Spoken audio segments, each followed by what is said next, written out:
Bismillahirrahmanirrahim. Assalamualaikum warahmatullahi wabarakatuh. Alhamdulillahirabbil alamin. Wassalatu wassalamu ala asyrafil anbiya'i wal mursalin wa ala alihi wa sahbihi wa tabi'ina lahum bi ihsanin ila yaumiddin summa amma ba'd. Para pemirsa dimanapun berada, alhamdulillah pada bulan Ramadan 1442 tahun ini kita masih diberikan oleh Allah Subhanahu wa taala kesempatan hidup. Kesempatan untuk menikmati bulan Ramadan yang penuh dengan berkah ini. Untuk menambah pahala. Untuk mengumpulkan pundi-pundi amal yang akan kita bawa di hadapan Allah Subhanahu wa taala di akhirat kelak. Kita syukuri nikmat waktu, nikmat kesempatan ini dengan sebaik-baiknya. Marilah dalam waktu 30 menit mendatang kita membahas tentang perbedaan para ulama di dalam masalah ibadah. Ya, perbedaan itu suatu hal yang biasa. Ya, perbedaan itu suatu yang wajar. Karena apa? Karena pikiran manusia berbeda-beda. Jangkauan pemahaman orang berbeda-beda, otak manusia juga berbeda-beda, lingkungan buku yang dibaca, teman pergaulan juga berbeda. Itu semuanya mempengaruhi perbedaan di dalam memandang suatu ibadah, suatu hukum. Perbedaan yang banyak itu terringkas dalam 4 madhab, yaitu madhab Abu Hanifah, madhab Imam Malik, madhab Imam Syafi'i, dan madhab Imam Ahmad. 4 madhab yang sudah diakui oleh seluruh ulama dunia sejak berdirinya madhab sampai sekarang. Jadi kalau ditanya berapa madhab dalam Islam? 4, yaitu madhab fikih ada 4. Jika ada madhab yang kelima atau madhab yang keenam atau ketujuh, itu madhab yang belum diakui ulama seluruh dunia. Contohnya ada madhab Al-Zahiri, didirikan oleh Ad-Daud Al-Zahiri yang kemudian diviralkan oleh Ibnu Hazm Al-Andalusi. Itu madhab kelima yang belum diakui oleh sebagian besar ulama, walaupun dalam buku-buku fikih sering ditampilkan. Ya. Karena 4 madhab sudah cukup untuk mewakili seluruh umat Islam di dunia ini. Imam Abu Hanifah lahir ya pada tahun 89 Hijriah dan meninggal dunia pada tahun 150 Hijriah. Dia termasuk salah satu tabi'in karena ketemu dengan salah satu sahabat Rasulullah SAW. Ya, beliau asli sebagian ahli sejarah mengatakan beliau ada asli Persia. Artinya apa? Tidak mesti ulama itu berasal dari Arab, ya, bisa juga berasal dari berbagai penjuru dunia, karena Islam itu rahmatan lil alamin, ya, tidak mengenal suku-suku kecuali untuk ukhuwah Islamiyah, untuk saling mengenal, untuk saling ta'aruf, ya, untuk saling memahami dan saling berta'awun, ya, di dalam al-birri wa taqwa, di dalam kebaikan dan ketakwaan.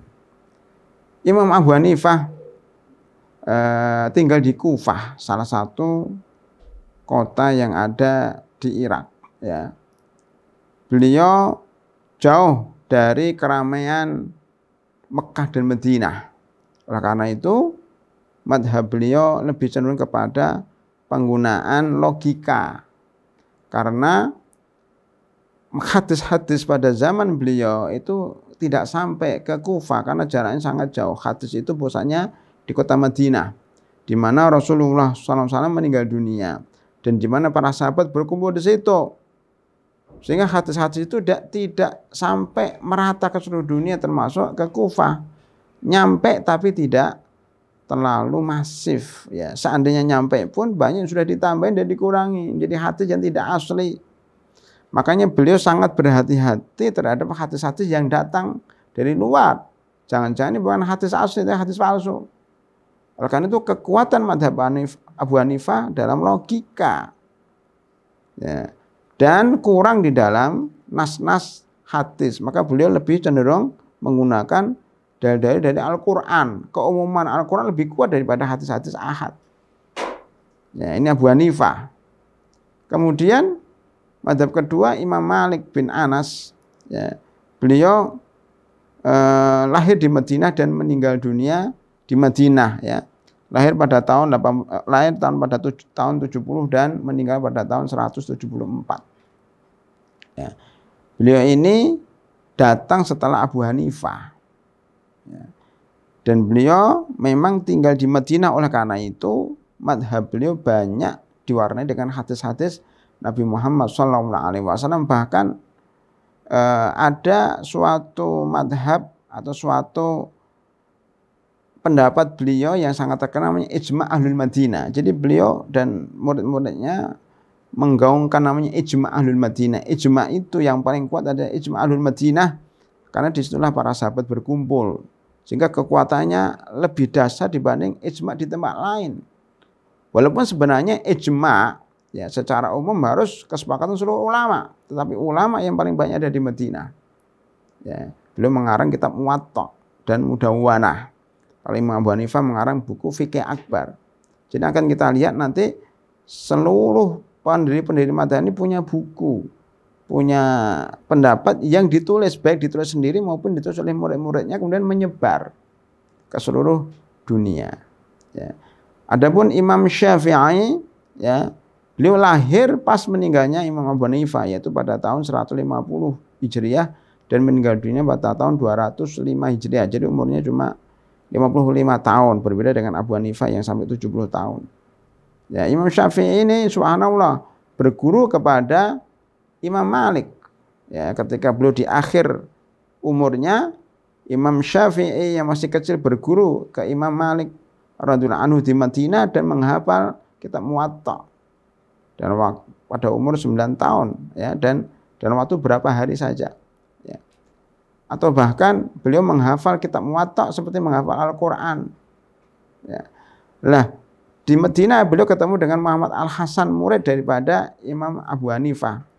Karena itu, ya, kita dapatkan bahwa hubungan antara Imam Syafi'i dengan Imam Malik dengan Imam Abu Hanifah itu sangat dekat, karena mereka saling berguru satu dengan yang lainnya. Imam Syafi'i lahir di Gaza, di Palestina waktu kecil, dan dibawa ibunya ke Mekah. Beliau adalah asli Quraisy. Ya, kemudian belajar ke Madinah.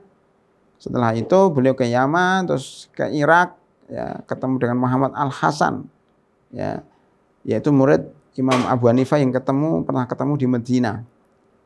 Kemudian ketika Imam Syafi'i pindah ke Irak, tinggal di sana, punya murid namanya Imam Ahmad bin Hambal. Kita lihat nih, Imam Abu Hanifah yang punya murid Muhammad Al-Hasan yang berguru ke Imam Malik. Kemudian Imam Syafi'i berguru ke Imam Malik dan berguru ke Muhammad Al-Hasan. Kemudian Ahmad bin Hambal itu murid setianya Imam Syafi'i ketika di Baghdad. Lihat hubungan antara empat madhab, ya, sangat harmonis. Mereka tidak mencaci satu dengan yang lainnya, walaupun berbeda madhab mereka.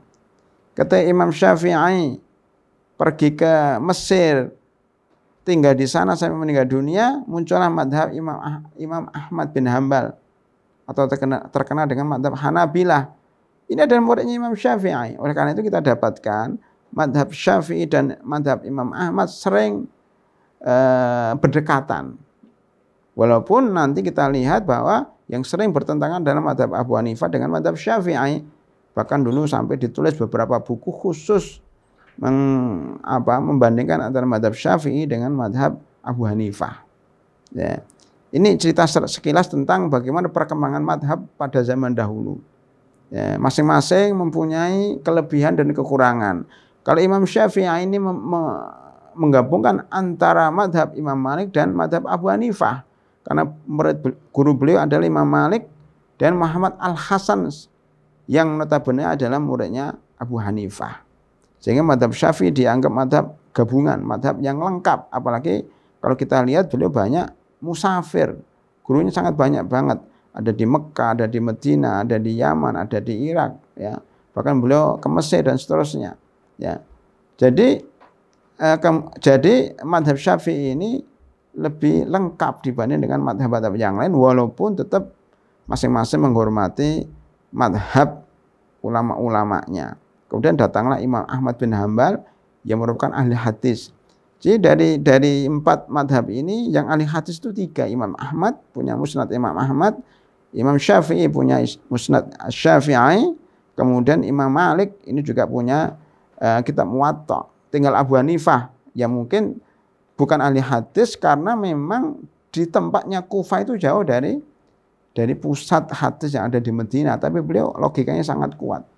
Nah, dari 4 madhab ini saling melengkapi satu dengan yang lainnya.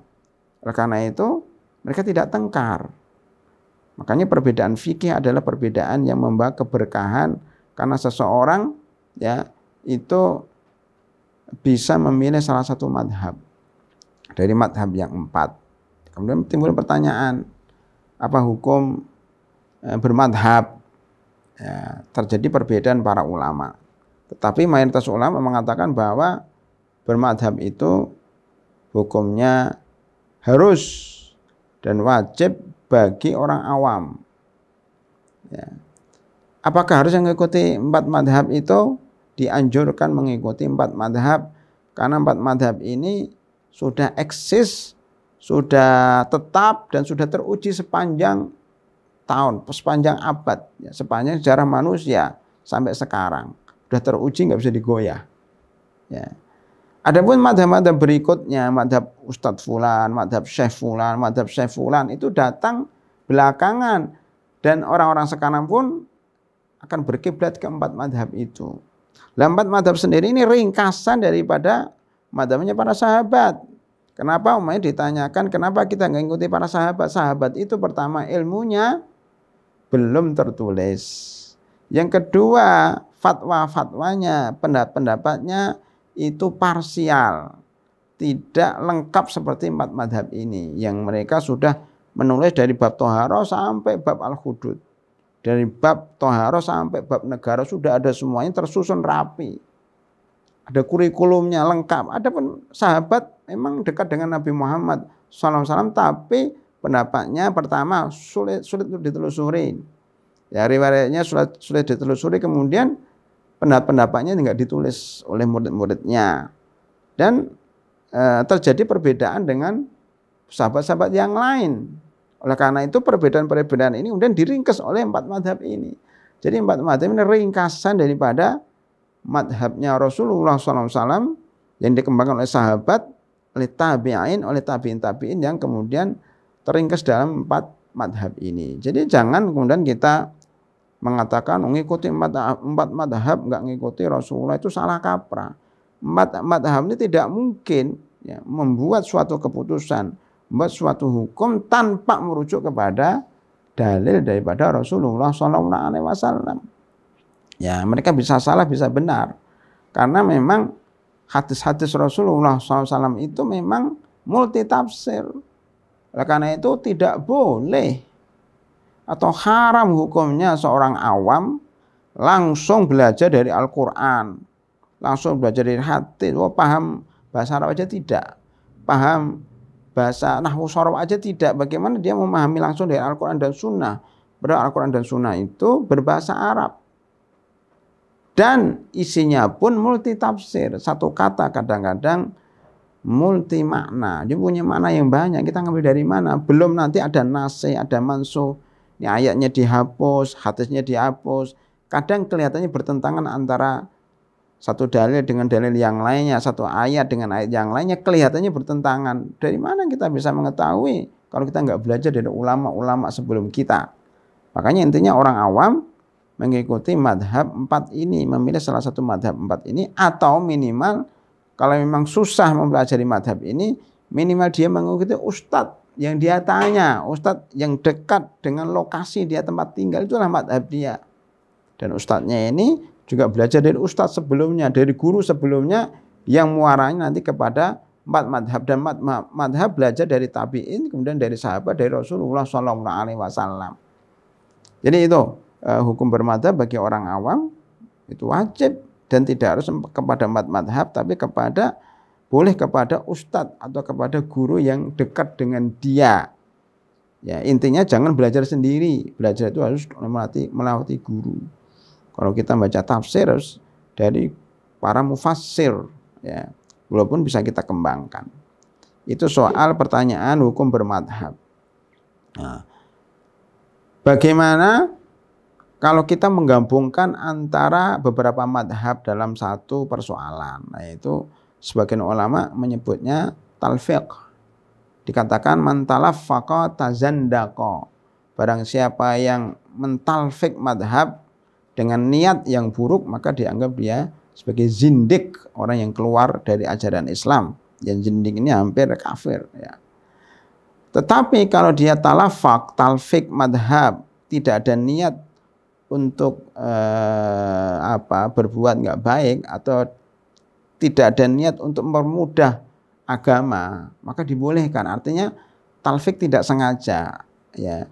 Atau artinya bahwa dia itu mencari dalil yang lebih kuat, itu dibolehkan. Namanya dalam masalah pernikahan dia mengikuti madhab Syafi'i, di dalam masalah sholat dia mengikuti madhab Abu Hanifah, di dalam masalah zakat dia mengikuti madhab Malik, umpamanya tanpa sengaja, ya, tanpa sengaja dia hanya melihat dalil-dalilnya saja yang kuat, tapi kebetulan terjadi perbedaan seperti itu, maka ini dibolehkan. Artinya dibolehkan seseorang mengikuti dalil yang kuat jika dia mampu sebagai seorang mujtahid atau sebagai seorang thalabul ilm yang mengetahui sebagian daripada dalil-dalil. Nah, itu dibolehkan. Tetapi kalau sengaja mencampur adukkan madhab untuk mencari kemudahan, itu namanya talfiq yang dilarang, ya. Beberapa contoh atau kasus perbedaan pendapat para ulama di dalam masalah puasa umpamanya, ya, ini kan bulan Ramadan, ya, di antaranya masalah niat, ya. Masalah niat, umpamanya Abu Hanifah rahimahullah mengatakan dibolehkan niat untuk berpuasa bulan Ramadan 1 bulan penuh, niatnya sekali aja.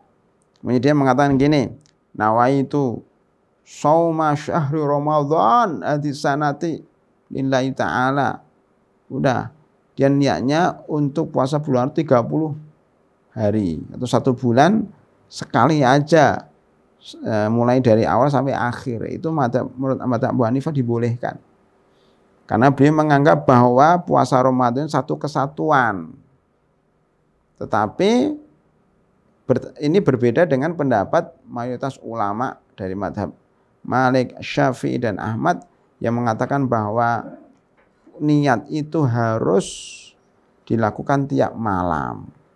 Tidak boleh sekaligus. Artinya tiap malam, malam tanggal 1, malam tanggal 2, malam tanggal 3, malam tanggal 4, seterusnya sampai malam tanggal 30, terus niat terus. Ya. Niat, itu pertama niat, ya, niat bulan Ramadan, puasa bulan Ramadan harus setiap hari menurut mayoritas ulama. Yang kedua, ini kita bahas lagi, niat itu dalam hati menurut sebagian ulama, atau menurut sepakatan ulama niat itu dalam hati, sepakat. Tetapi sebagian madhab seperti madhab Syafi'i yang diwakili Imam Nawawi mengatakan bahwa niat itu boleh, bukan wajib, ya, boleh diungkapkan dengan lafaz dan kata-kata. Tujuannya apa? Menguatkan yang ada dalam hati, ya, menguatkan yang ada dalam hati. Ketika seseorang lemah dalam niatnya, maka dikuatkan dengan lafaz.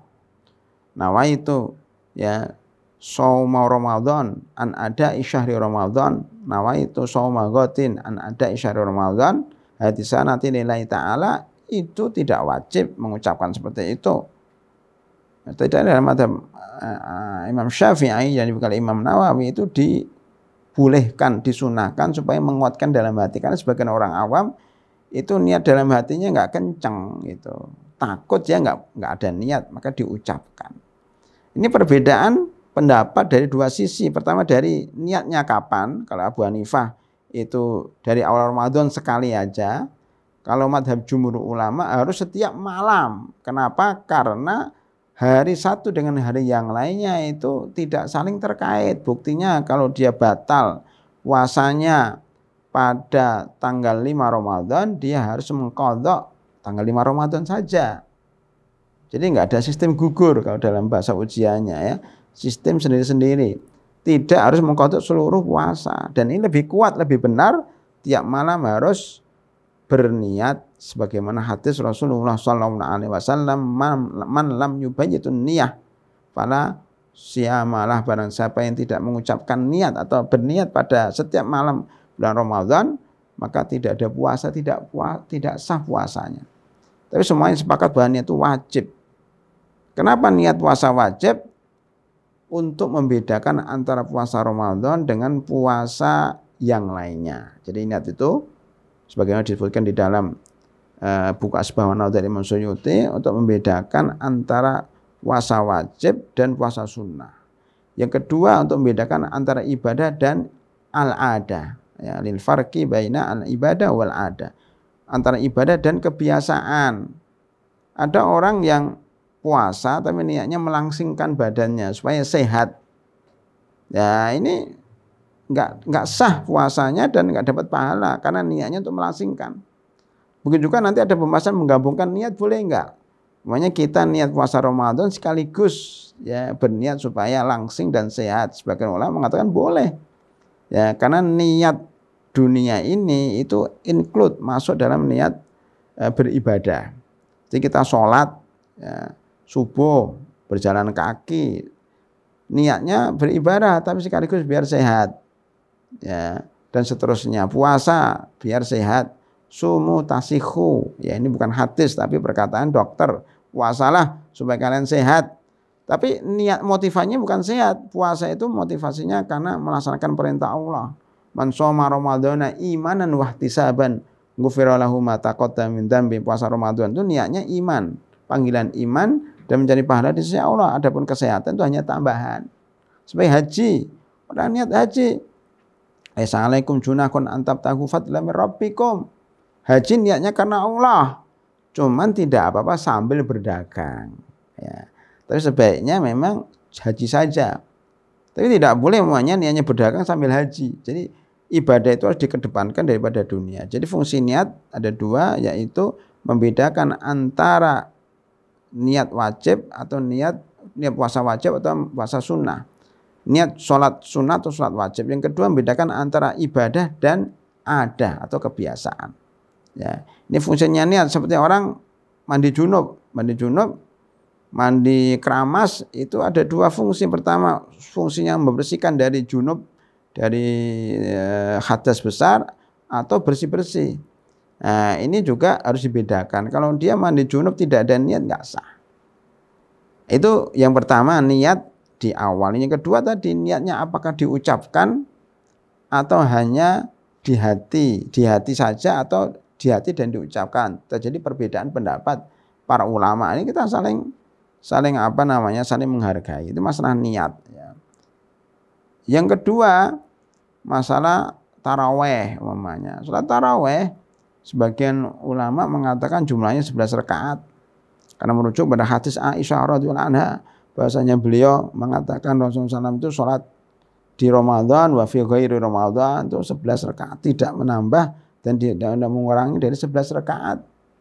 Janganlah engkau menanyakan baiknya dan panjangnya. Beliau itu sholat 4-4-3. Nah, ini dalam hadis ini aja perbedaan pendapat. Yang dimaksud 4-4-3 apa? Sebagian teman kita di Indonesia ini memahami 4-4-3 itu 4 rakaat, 4 rakaat, 3 rakaat. Padahal di situ dia disebutkan 4 rakaat, 4-4-3. Oleh karena itu mayoritas ulama dari timur sampai barat, dari Merauke sampai Maroko, dan kita sudah keliling, itu rata-rata mereka itu soalnya 2 rakaat, 2 rakaat. Yang 4 rakaat itu enggak ada, kecuali beberapa orang saja atau beberapa kelompok saja. Jadi mayoritas ulama di dunia ini sampai sekarang itu menganggap sholat tarawih itu 2 rakaat, 2 rakaat. Ini tidak bertentangan dengan 4-4-3, karena maksudnya 4 di situ adalah 2 salam, sholat lagi 2 rakaat salam, kemudian istirahat. Setelah itu dengan minum, dengan dengarkan kultum dan sebagainya. Kemudian baru bangkit lagi 2 salam istirahat. Pijat-pijatan kaki, ya berwudu, terus kemudian baru bangkit lagi 3 rakaat sholat witir, 11 rakaat. Mana dalilnya? hadis lain beliau bersabda, sholatul laili masna masna, sholat malam itu dua. Makanya kalau kita dapatkan di Mekah, di Madinah itu dua, tidak ada yang 4. Ya, ini saja perbedaan, tapi yang kuat adalah 2, 3. Nah, sholat witirnya juga berbeda, ya boleh 3 rakaat 1 kali salam, atau 3 rakaat 2 salam, bangkit lagi 1 salam. Tapi ini jarang dilakukan di Masjid Mekah, Masjidil Haram dan Masjid Madinah. Ini baru soal rakaat 11. Sekarang ada perbedaan kedua, yaitu rakaat 23 ya sama 11. Perbedaan ini panjang, termasuk di Madinah sama di Mekah sampai sekarang 23 rakaat. Ya. Kenapa? Salah seorang syekh di sana, Syekh Atiyah Salim, itu mengarang buku Sejarah Sholat Taraweh di Madinah Munawwarah. Jadi beliau ini madhab Maliki atau paham terhadap madhab Imam Malik yang sudah tinggal di Madinah, lahir di Madinah, meninggal di Madinah dan mengajar di Madinah. Imam Ahlul Madinah itu Imam Malik. Beliau itu tahu sejarah bagaimana sholatnya para sahabat di Masjid Madinah dari awal sampai akhir. Karena sebenarnya sholat tarawih sendiri itu tidak dilakukan oleh Rasulullah SAW secara formal. Ya, beliau itu hanya sholat malam, kemudian diikuti oleh sahabatnya dari belakang. Malam pertama, malam kedua, malam ketiga. Setelah itu beliau nggak keluar lagi, nggak sholat lagi. Kenapa? Karena khawatir kalau dia sholat tiap malam berjamaah nanti diwajibkan oleh Allah Subhanahu Wa Taala. Kalau dia diwajibkan, umatnya tidak kuat. Makanya beliau itu tidak mau sholat tarawih berjamaah, khawatir diwajibkan sholat tarawih kepada umatnya. Maka beliau tidak sholat tarawih. Kemudian diikuti setelah beliau meninggal dunia, sahabat Abu Bakar Siddiq juga tidak melakukan sholat tarawih karena beliau itu sangat berpegang kepada sunnahnya Nabi Muhammad SAW. Nggak ada sholat tarawih pada zaman Abu Bakar Siddiq. Pada zaman Umar bin Khattab 10 tahun, 5 tahun pertama nggak ada sholat tarawih. 5 tahun kedua barulah ada sholat tarawih. Ya karena melihat para sahabat kok sholat sendiri-sendiri di masjid, maka beliau kumpulkan. Ini kurang pas lah, kurang seru kalau nggak berjamaah. Maka dikumpulkan mereka, diangkat satu imam untuk menjadi sholat tarawih. Semenjak itu sholat tarawih berlangsung hingga sekarang. Jadi sholat tarawih zaman sekarang ini mengikuti sunnahnya Umar bin Khattab, bukan mengikuti sunnahnya Nabi Muhammad SAW. Dan ini benar juga. Alaikum bisunnati wa sunnatil khulafir rasyidin al-mahdiyina wa aldu alaiha bin nawajid. Indahnya kalian memegang sunnahku dan sunnahnya khulafir rasyidin yang 4. Abu Bakar, Umar, Utsman dan Ali. Ini sunnahnya Umar bin Khattab. Nah, sholat tarawih ini mengikuti sunnahnya Umar bin Khattab. Makanya kemudian sholat tarawih sendiri terjadi perbedaan. Ya, maka nanti sholat tarawih itu badal Isya atau malam. Ya, sementara ini rata-rata badal Isya karena memudahkan umat Islam. Aslinya sholat tarawih itu malam. Sebagaimana sholat Isya itu aslinya malam. Karena memudahkan masyarakat untuk sholat maka dilakukan badal Isya. Maka kemudian kita bedakan kalau sholat ba'da isya namanya sholat tarawih ketika bulan Ramadan. Kalau sholat setelah tidur namanya sholat tahajud. Sholat tahajud itu di luar Ramadan dan ketika Ramadan. Makanya kalau orang sholat tarawih boleh juga dia sholat malam sesudahnya. Ya. Kemudian ya namanya sholat tahajud. Mohon maaf tadi ada sholat tarawih itu dilakukan pada bulan Ramadan khusus. Kemudian sholat tahajud itu dilakukan setelah tidur dan sholat malam dilakukan pada malam hari. Makanya sholat maghrib, sholat isya, sholat subuh itu masuk sholat malam karena dilakukan pada waktu malam hari. Ini perbedaan dari sisi rakaat saja, dari sisi nama tarawih aja sudah berbeda. Maka tadi ada sebagian yang berpendapat sholat tarawih 23 rakaat. Ya 2 sampai atau 21 rakaat ya 22 sampai ditambahin 3 ya. Jadi ini yang dilakukan di Masjid Nabawi dan di Masjid Mekah. Pertanyaannya loh, kenapa ulama-ulama Saudi Arabia yang terkenal ngikuti sunnah itu enggak sholat 11 rakaat? Ini pertanyaannya kan. Makanya yang sholat 11 rakaat itu ya Jangan kemudian berbangga diri saya lebih sunnah daripada yang 23 rakaat. Kenapa? Karena 11 rakaatnya Nabi Muhammad SAW itu ya sebagaimana disebutkan di dalam hadis Ibnu Abbas itu, beliau itu sholat rakaat pertama itu membaca surat Al-Baqarah, surat An-Nisa, surat Ali Imran, surat Ali Imran, surat An-Nisa, Al-Maidah, terus berapa juz itu 5 sampai 7 juz. Makanya sampai kakinya bengkak-bengkak 11 rakaat. Tapi bacanya berapa juz? Ya satu rakaat aja udah 4 sampai 5 juzan lebih.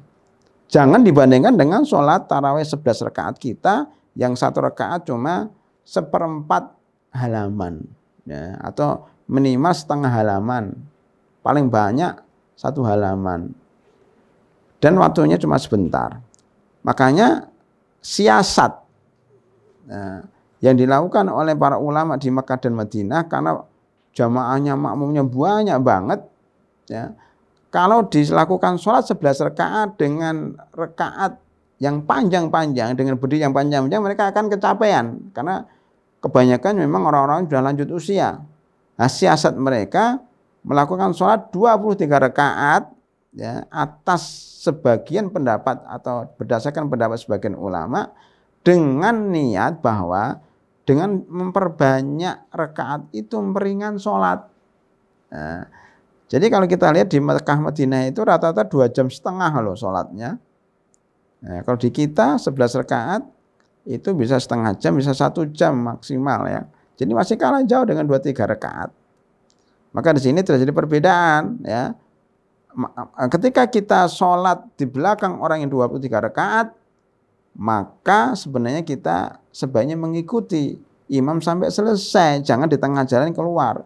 Nah, ini juga sebagai tambahan bahwa kalau ada satu masjid, 2 madhab ada di satu masjid itu, ya salah satu harus ikut. Jangan seperti sebagian masjid yang kita lihat di Indonesia, di Jakarta ini, masa satu masjid ada gelombang pertama, gelombang kedua. Gelombang pertama soalnya 11 rakaat, diteruskan gelombang kedua yang 23 rakaat. Yang 11 rakaat mundur. Itu namanya tidak mau menghormati perbedaan pendapat. Tentukan aja bahwa masjid itu sholatnya 11 rakaat. Maka yang 23 rakaat itu ikut 11 rakaat sampai selesai. Kalau mau sholat di rumahnya masing-masing. Yang kedua, kalau masjid itu menentukan 23 rakaat, maka jamaah harus ikut sama imam sampai selesai. Jadi bukan dibagi 2, satu kloter, kloter pertama, kloter kedua. Itu enggak mencerminkan persatuan dalam perbedaan pendapat. Itu bukan rahmat, ya, namanya perpecahan. Ya. Oleh karena itu, bagi yang berpendapat 11 rakaat tetap ikut 23 rakaat. Yang berpendapat 23 rakaat juga harus ikut yang 11 rakaat. Begitulah seterusnya. Itu yang disebut dengan menghargai pendapat madhab lain atau ulama lain walaupun berbeda dengan madhab kita. Ya, mudah-mudahan yang sedikit ini bermanfaat. Tentunya masalah ini panjang, minimal yang 30 menit ini menjadi pembuka wawasan kita tentang bahwa perbedaan pendapat itu membawa rahmat, bukan membawa perpecahan. Kita harus saling menghormati selama mereka mengikuti dalil atau selama ada madhab ulama sebelumnya, kita harus hormatin dan kita ikutin jika mereka jadi imam. Ya, tidak boleh keluar dari jamaah hanya gara-gara berbeda pendapat. Mudah-mudahan bermanfaat. Lebih kurangnya mohon maaf. Wa akhiru da'wana alhamdulillahirabbil alamin. Assalamualaikum warahmatullahi wabarakatuh.